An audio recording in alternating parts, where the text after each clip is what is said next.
ngasi Iramdam Meeyamgi Apunba Khorjeilup ima khol Potsangbam gi lupsina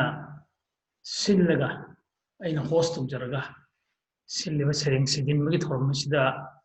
ningsinbiriba ima kholgi secretary Wahembam Roman Taramnoksadi maruiba membersing Pilasini Sagol Sem Desangtimi Be Aima Rishikanta Laren Lapam aduga Thodam Shamjai Mampurku Taramnoksadi aduga ngasi aikoigi Sheireng Sheidinnaba sida aina haijabada rau horau ya biriba ai maruf Naurem Lokeshwar Manipur Language Advisory Board ki Sahitya Akademi Manipur Language Advisory Board ki amna achangba member mapusi Taramnoksadi aduna Sheireng pabase dum hawrasi ma kolgi marketing ngasi sina hanba webline literary series da Sheireng Sheidinnaba si poetry reading sina hanbani aina kanjai labjai aduna lupsigi president so ina haijabani sarugya biyo do magi technical problem khale digi ngamdre anyway fare aduna ngasi Sheireng Sheidinnaba ihan hanba hawdopagi Sheireng si lubasigi secretary Wahembam Romana Pava Hubina Haijari Mayambu Kurumjari Aigi Sheireng Maming Mang Amasung Mang Punsibu Puri Mang Shanguna Ek Ovadagi Loiji Pova Punsibu Puri Mang Shanguna Ek Ovadagi Loiji Pova Kalak Kambanba Wajabachibagi Wakalna Mamita Dingi Punsigi Maichung Amadi Lambi Tarurami Punsibu Puri Mang Shanguna Ek Ovadagi Loiji Pova Kalak Kambanba Wajabachibagi Wakalna Mamita Dingi Punsigi Maichung Amadi Lambina Tarurami Hangnaba Mikupta Wajabachibagi Wakal Mami Chukrabada Masu Onki Punsina Tapna Hu Panbi Kaya Thaki Pungningi Lekolda Makong Shonki Mahi Yanaba Ikutmakna Wajabatiba Iram Chatna Aigi Hayengi Punsigi Tungi Isa Ishugi Kandana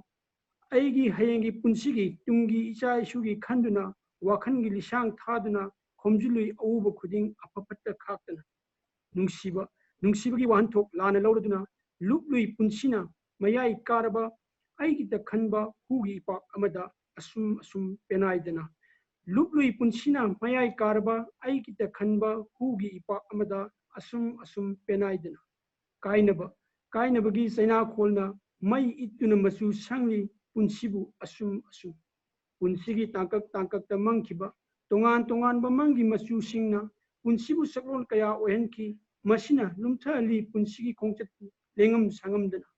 Punsigi Tangkak the Mankiba Tongan Bamangi Masu Singna Punsibu Sakron Kaya Ohenki Masina Lumta Li Punsigi Kongchatu Lengam Sangamdana Mikap Thorakpada Mangi Masu Singna Purami Punsigi Lamtungpam Mangdugi Tongjinda Punawapukumjai Yam Nungaizare Roman gi Sheireng Taba Mathangda ai Oja Leisangthem Ibe Yame Devi bu Sheireng Pabina Haijari Umnamapoi Khurumjari Marangdi Laikhong Kumjaman Legi Sheirengi Mami Marangdi Mana Aibu Khangbirambani Ngasidi Mana Aibu Kauthokpire Marangdi Mana Aibu Thibirapani Ngasidi Mana Aibu Ubikidre Marangdi Mana Aigi Thongjinda Laklambani Ngasidi Magi Thongjinda Aina Leplubani Adubu Mana Aibu Yamna Lapna Khanbiramle Maramdi Mahak Chauthok Chauba Mi Pambi Ama Oikre Pambi du Aigi Kutna Shemjakibani Makong Shomjakibani Laije Ising Chaijakibani Adubu Mana Khangbidre Laikhong Chomjabagi Awaba Maramdi Mahak Chauthok Chauba Mi Pambi Ama Oikre Masa Mareng Phanna Chauba Ujauba Pankak Oikre Mahak ꯑꯩꯕꯨ ꯀꯥꯎꯒꯦ ꯈꯟꯅ ꯀꯥꯎꯈꯔꯦ ꯅꯤꯡꯁꯤꯡꯂꯛꯀꯅꯤ ꯍꯥꯏꯕ ꯊꯥꯖꯗ꯭ꯔꯦ ꯃꯔꯝꯗꯤ ꯃꯍꯥꯛ ꯆꯥꯎꯊꯣꯛ ꯆꯥꯎꯕ ꯃꯤ ꯄꯥꯝꯕꯤ ꯑꯃ ꯑꯣꯏꯈ꯭ꯔꯦ ꯑꯩꯒꯤ ꯃꯊꯪꯒꯤ ꯁꯩꯔꯦꯡ ꯐꯨꯝꯗꯤ ꯊꯛꯀꯤ ꯁꯉꯥꯏꯌꯣ ꯀꯩꯕꯨꯜ ꯂꯝꯖꯥꯎꯒꯤ ꯂꯝꯗꯝꯗꯨꯗ ꯄꯥꯠꯀꯤ ꯐꯨꯝꯗꯤ ꯃꯊꯛꯇꯨꯗ ꯂꯣꯛꯇꯥꯛ ꯄꯥꯠꯀꯤ ꯁꯤꯗꯥꯏꯗꯨꯗ ꯄꯂꯦꯝꯒꯤ ꯇꯝꯄꯥꯛꯅꯤ ꯈꯟꯖꯗꯨꯅ ꯆꯦꯟꯅ ꯆꯣꯡꯅ ꯁꯥꯟꯅꯖꯔꯤ ꯃꯃꯤꯠ ꯃꯅꯥ ꯇꯊꯛ ꯇꯊꯛ ꯅꯨꯡꯁꯤ ꯍꯩꯇꯕ ꯀꯌꯥꯅ ꯊꯃꯣꯏ ꯄꯥꯟꯗꯕ ꯃꯈꯣꯏꯅ ꯂꯣꯟꯅ ꯁꯔꯥꯛ ꯇꯝꯕꯤꯔꯤ ꯅꯨꯡꯁꯤ ꯍꯩꯇ ꯃꯇꯧ ꯎꯠꯊꯣꯛꯏ ꯃꯥꯂꯦꯝꯗ ꯇꯥꯡꯅ ꯐꯪꯂꯤꯕ ꯂꯝꯗꯝꯁꯤꯒꯤ ꯅꯨꯡꯁꯤꯔꯕꯤ ꯁꯉꯥꯏꯌꯣ ꯎꯄꯥꯏ ꯂꯩꯇꯕꯤꯅꯤ ꯅꯪꯗꯤ ꯁꯥꯗꯥꯟꯕꯒꯤ ꯈꯌꯥꯠꯇ ꯇꯥꯔꯝꯗꯥꯏ ꯅꯪꯅ ꯋꯥꯅ ꯈꯥꯡꯕꯗꯣ ꯋꯥꯕ ꯄꯟꯈꯩ ꯂꯥꯟꯗꯨꯅ ꯅꯪꯒꯤ ꯄꯨꯟꯁꯤ ꯂꯣꯏꯈꯤꯕ ꯋꯥꯈꯜ ꯊꯦꯟꯕ ꯃꯈꯣꯏꯒꯤ ꯅꯤꯡꯕ ꯊꯨꯡꯂꯦ ꯃꯊꯣꯏ ꯀꯥꯔꯁꯨ ꯁꯉꯥꯏ ꯅꯪꯕꯨ ꯀꯟꯕꯤꯅꯕ ꯃꯥꯂꯦꯝꯗ ꯂꯩꯅꯦ ꯃꯁꯤꯡ ꯋꯥꯠꯇꯅ ꯅꯍꯥꯛꯄꯨ ꯃꯥꯡꯍꯟꯒꯦ ꯈꯟꯕꯁꯨ ꯂꯩꯅꯦ ꯃꯁꯤꯡ ꯋꯥꯠꯇꯅ ꯄꯥꯠꯀꯤ ꯐꯨꯝꯗꯤ ꯃꯊꯛꯇꯨꯗ ꯅꯣꯡꯖꯨ ꯅꯨꯡꯁꯥ ꯃꯔꯛꯇꯨꯗ ꯅꯆꯥ ꯑꯄꯤꯈꯛꯁꯤꯡꯗꯨꯒ ꯀꯔꯝꯅꯕꯨ ꯂꯦꯜꯂꯤꯕ ꯅꯪꯅ ꯂꯣꯠꯂꯨ ꯂꯣꯠꯂꯨ ꯁꯉꯥꯏꯌꯣ ꯄꯥꯠꯀꯤ ꯍꯥꯅꯧ ꯃꯔꯛꯇ ꯁꯥꯗꯥꯟꯕꯒꯤ ꯇꯦꯟꯅ ꯄꯥꯟꯗꯅꯕ ꯅꯆꯥꯕꯨ ꯆꯦꯠꯅ ꯀꯣꯟꯁꯤꯜꯂꯣ ꯂꯝꯗꯝꯁꯤꯒꯤ ꯆꯥꯎꯊꯣꯛꯆꯅꯤꯡꯉꯥꯏꯅꯤ ꯅꯪꯗꯤ ꯁꯛꯍꯦꯟ ꯃꯤꯡꯁꯦꯜꯒꯨꯝ ꯂꯨꯔꯕꯤꯅꯤ ꯅꯇꯤꯛ ꯅꯌꯥꯏ ꯐꯨꯗꯣꯛꯂꯣ ꯃꯥꯂꯦꯝꯗ ꯍꯦꯟꯅ ꯅꯉꯥꯜ ꯅꯥꯏꯔꯣꯗꯣ ꯂꯥꯡꯕꯟ ꯏꯁꯩ ꯑꯩꯒꯤ ꯃꯊꯪꯒꯤ ꯁꯩꯔꯦꯡ ꯉꯥꯏꯔꯛꯄꯅꯤ ꯀꯨꯃꯣꯟꯁꯦ ꯈꯧꯔꯥꯡꯅ ꯉꯥꯏꯔꯛꯄꯅꯤ ꯀꯨꯃꯣꯟꯁꯦ ꯈꯧꯔꯥꯡꯅ ꯈꯨꯕꯥꯛ ꯂꯥꯏꯈꯟ ꯊꯥꯔꯗꯨꯅ ꯌꯧꯔꯛꯂꯦꯗꯣ ꯂꯥꯡꯕꯟ ꯊꯥꯒꯤ ꯇꯔꯄꯣꯟ ꯃꯄꯨꯒꯤ ꯂꯩꯀꯣꯜꯗ ꯇꯤꯟꯈ꯭ꯔꯕ ꯊꯋꯥꯏ ꯂꯥꯛꯂꯣꯅꯦ ꯅꯀꯨꯝ ꯊꯥꯅꯤ ꯀꯥꯎꯔꯕꯔꯥ ꯉꯥꯏꯔꯛꯄꯅꯤ ꯀꯨꯃꯣꯟꯁꯦ ꯈꯧꯔꯥꯡꯅ ꯇꯥꯏꯕꯪ ꯁꯤꯟꯊꯥ ꯄꯥꯡꯕ ꯂꯥꯛꯄ ꯍꯦ ꯃꯤꯑꯣꯏꯕ ꯀꯧꯔꯛꯂꯕꯗ ꯃꯄꯨ ꯃꯥꯅ ꯈꯨꯠꯂꯥꯝ ꯇꯣꯏꯅ ꯍꯥꯡꯂꯛꯂꯕꯗ ꯑꯁꯤ ꯂꯝꯗꯝꯗꯨꯒꯤ ꯂꯝꯕꯤꯗꯣ ꯈꯥꯡꯗꯨꯅ ꯂꯩꯊꯣꯛꯄ ꯉꯝꯗꯦ ꯀꯅꯥꯁꯨ ꯆꯠꯈꯤ ꯂꯝꯗꯝꯗꯨꯗ ꯃꯌꯥꯂꯥꯡꯕꯨ ꯊꯥꯗꯣꯛꯂꯝ ꯉꯥꯏꯔꯛꯄꯅꯤ ꯀꯨꯃꯣꯟꯁꯦ ꯈꯧꯔꯥꯡꯅ ꯂꯥꯡꯕꯟ ꯊꯥꯒꯤ ꯊꯌꯥꯏꯅ ꯌꯧꯔꯛꯄꯗ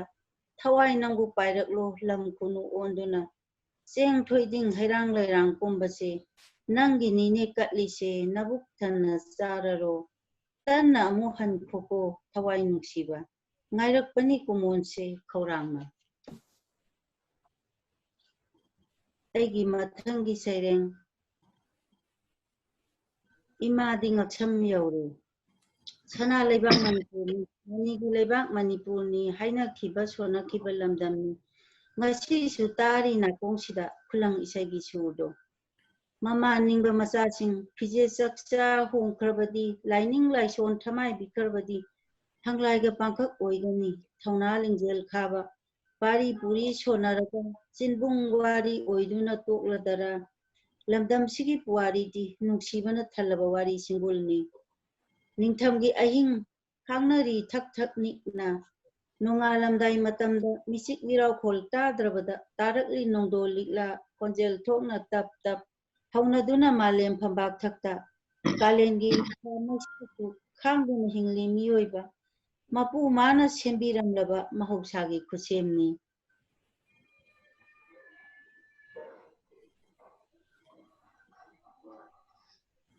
ꯃꯊꯪꯗ ꯑꯩ ꯂꯨꯞꯄꯁꯤꯒꯤ ꯅꯍꯥ ꯑꯣꯏꯔꯤꯕ ꯑꯏꯕ ꯔꯤꯁꯤꯀꯥꯟꯇ ꯂꯥꯏꯔꯦꯟ ꯂꯥꯛꯄꯨꯝꯕꯨ ꯁꯩꯔꯦꯡ ꯈꯨꯗꯣꯜ ꯇꯝꯕꯤꯅꯕ ꯍꯥꯏꯖꯔꯤ ꯄꯨꯝꯅꯃꯛꯄꯨ ꯊꯥꯒꯠꯆꯔꯤ ꯑꯍꯥꯟꯕꯃꯛꯇꯗ ꯉꯁꯤꯒꯤ ꯍꯣꯁ ꯑꯣꯏꯕꯤꯔꯤꯕ ꯑꯣꯖꯥ ꯑꯃꯗꯤ ꯂꯦꯡꯁꯤꯟꯕꯤꯔꯤꯕ ꯑꯣꯖꯥꯁꯤꯡꯕꯨ ꯇꯔꯥꯝꯅ ꯑꯩꯍꯥꯛꯀꯤ ꯁꯩꯔꯦꯡꯒꯤ ꯃꯃꯤꯡ ꯑꯩꯒꯤ ꯅꯨꯡꯁꯤꯔꯕ ꯈꯨꯡꯒꯪ ꯀꯣꯔꯧ ꯃꯥꯒꯤ ꯃꯁꯦꯛ ꯃꯉꯥꯜꯅ ꯅꯣꯡꯄꯣꯛ ꯃꯥꯏꯀꯩ ꯄꯥꯡꯂꯛꯄꯗ ꯑꯌꯨꯛ ꯌꯦꯟꯗꯥꯏ ꯑꯉꯟꯕꯒꯤ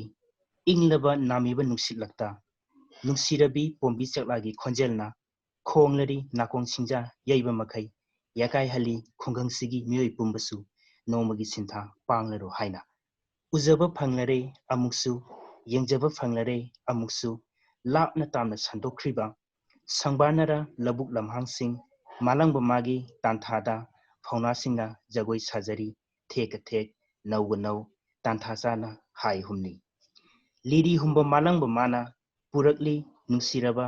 ꯍꯩꯅꯝ ꯂꯩꯅꯝꯁꯨ ꯌꯦꯜꯂꯔꯤ ꯈꯨꯡꯒꯪ ꯁꯤꯟꯕ ꯊꯨꯡꯅ ꯈꯨꯟꯖꯥ ꯈꯨꯗꯤꯡꯒꯤ ꯊꯃꯣꯏꯗ ꯄꯣꯝꯕꯤ ꯆꯦꯛꯂꯥ ꯀꯌꯥꯁꯨ pungba semlaga maning tamna sakhap taujari hanglaba atiya magi makoida thekna khoina chenthari mabuk taplabi mong hadrabi iril turil mahaksu kha maikai pangna asum itil lurani loktak imagi masai konda paumai lurani napachikna aigi nungsiraba khungangi awa nungai mapau kayabu kaudri adungai matamdugi khulgi paklaba kangjebungi asangba napi mathaktuda chen chongdana marup loisinga chaite kotpi kekulotpi chenjong mangjong bol amangbi kaudroi kaknabi sanaki basingdu ningsingling asichu kaungomda wakchingi unkhalakta chakiba utong chaki mahau charu ikumarakta pokpa kabo afabagi mahau khawganglaba mikupta khawbum thana thakiba chingjum laija loki isingdusu kaungomdri adungai mahau singdu phajaba singtana thallaba phajaba singtana laitenglaba phajaba singtana yomlaba yenglu khudingda awatpa amata laitraba kayada pungning huna ningthijaribano aigi nungsiraba khungangse aigi aroiba khudol asidi isai sereng amakatang khudol tamjage aigi isai sereng maming aigi ni khaluba na thaiduna chatkre punsigi lengdraba khalamba mabu thamoina chenkhiba nungsi ipausu halakhidre ngasi magi maphamdagi thamoina chankhiba nungsi paukungsu phonglamda tuminna laikhre madi oidaba iral kaya siraga ifamda punsibu miraira chatkre madi punsigi lambida lamuknare aidi ipang kanasu yaude ithanta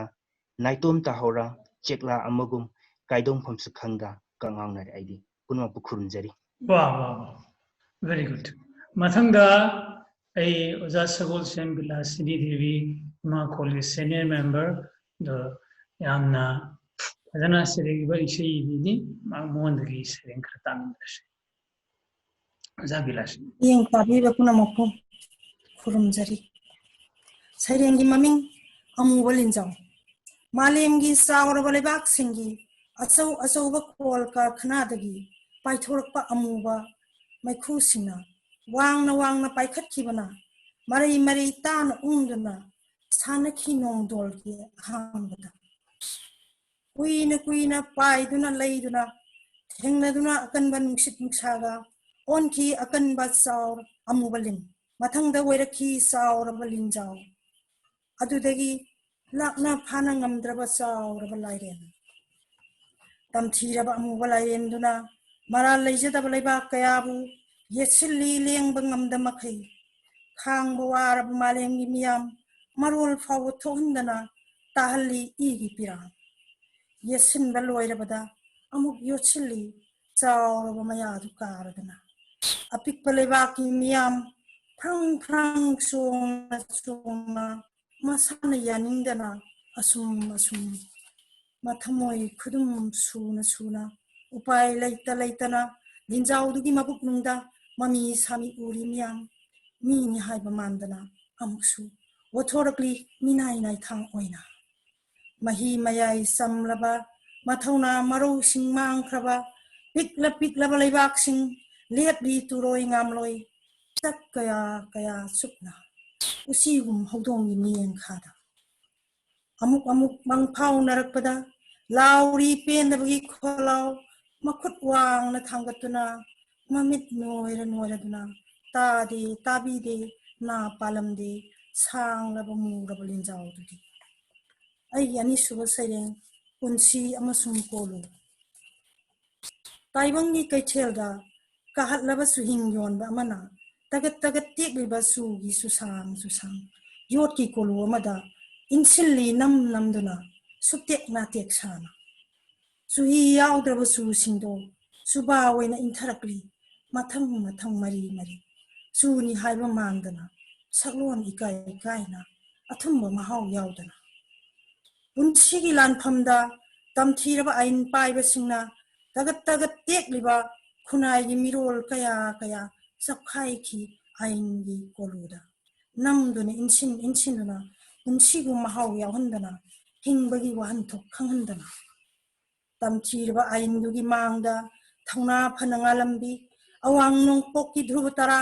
sana machugi thawan meiradu humbok pikhe maikei khangdana matamgi kallaba nongaina. Oh, Shamjai, Ojit Thogam Shamjai Sheireng Pabi.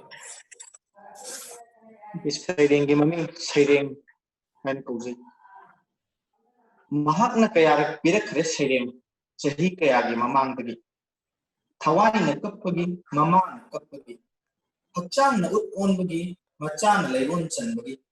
Upal Singitin Tha Turial Pira.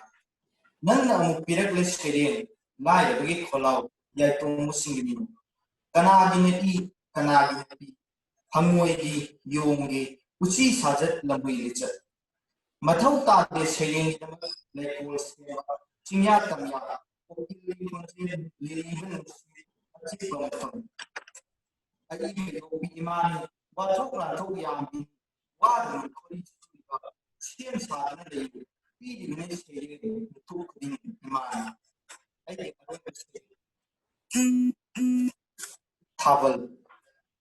A Sigumba Punsisina, a Sigumba Ahing Kaya, Adiam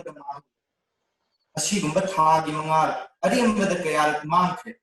Yumman, the electric bulb Kimangar. Among the Hingi made Manke Sigumba Aduga, Kadipana, Tunki, Cheruno, Monkey Aduga, Manka, no to Suki, Manga Kali, so we might come to a mana. Mahu is Adunam Hari.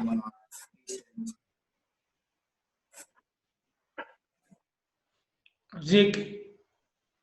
Oza Sorojini Sheireng Kudol Tamiro,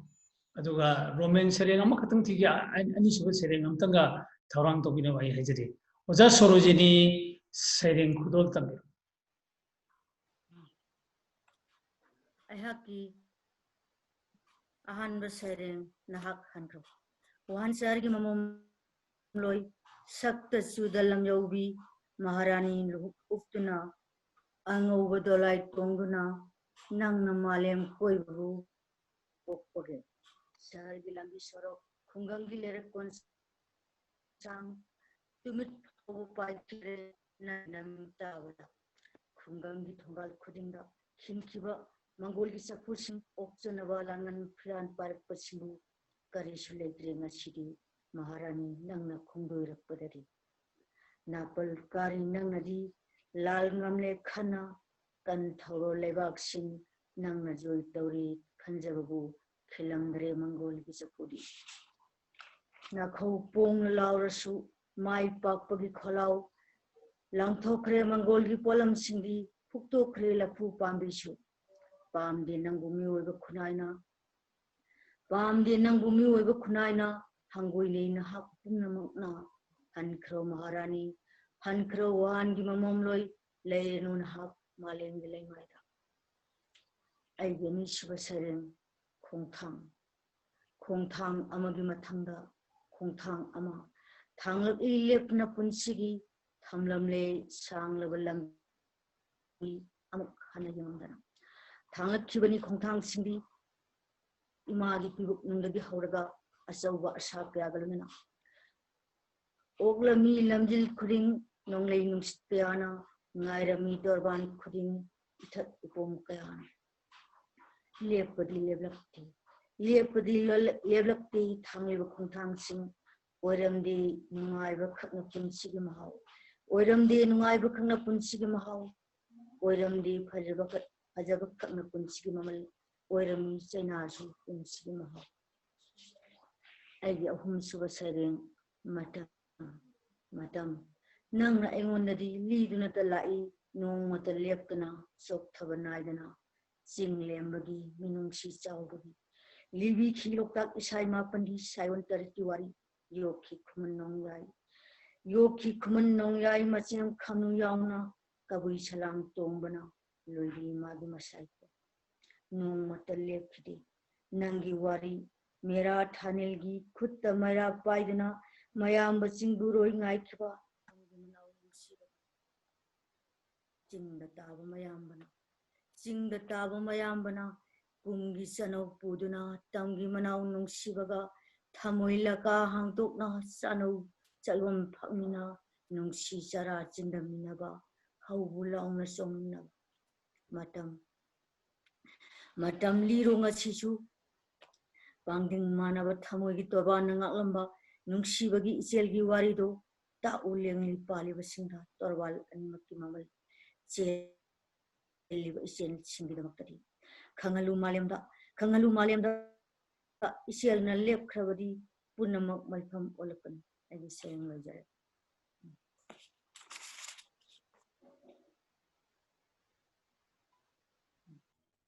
Yang nungaire sering si yang merluin butina re nirak hom suba yang pasal itu matam si manage tong hona pada hen na pahaning mana tu bu ai matam ni ada banina kena tahu dia hajik aina lup ima kholi secretary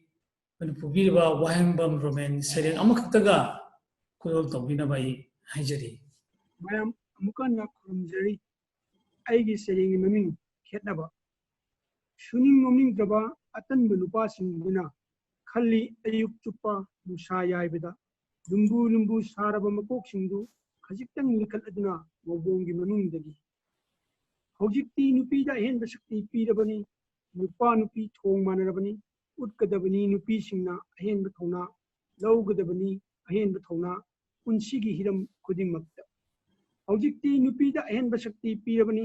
nupa nupi thong manarabani utkadabani nupi singna hen bathona lawgadabani hen bathodang unsigi hiram khudingmakta mang sina uduna chatiba wakhan manaba atan manupa singuna ukong wakongda turen khongmanda marum kondi sanari sangu singi mang sina uduna chatiba wakhan manaba atan manupa singuna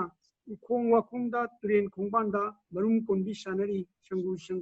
makhoina nahetpada phadi olabi imbubi singna makhoina nahetpada phadi olabi imbubi singna shuri nomni ukchakkidamak Ninabagidamak, Ayengi Masasingidamak, Masagi Punchina, Mayeng Tarakni, Maru Kemlakni, Ashum, Masagi Punchina, Mayeng Tarakni, Maru Kemlakni, Ashum, Unakum Kana Punjay. Okay. Huzik Aina Uzabada Ima Kholi Amna Chambi member Sahitya Akademi Bal Puraskar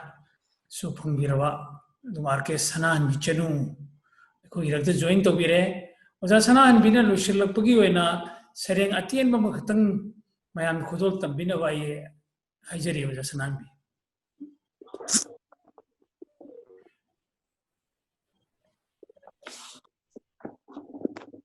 The Sanam Vitabireko.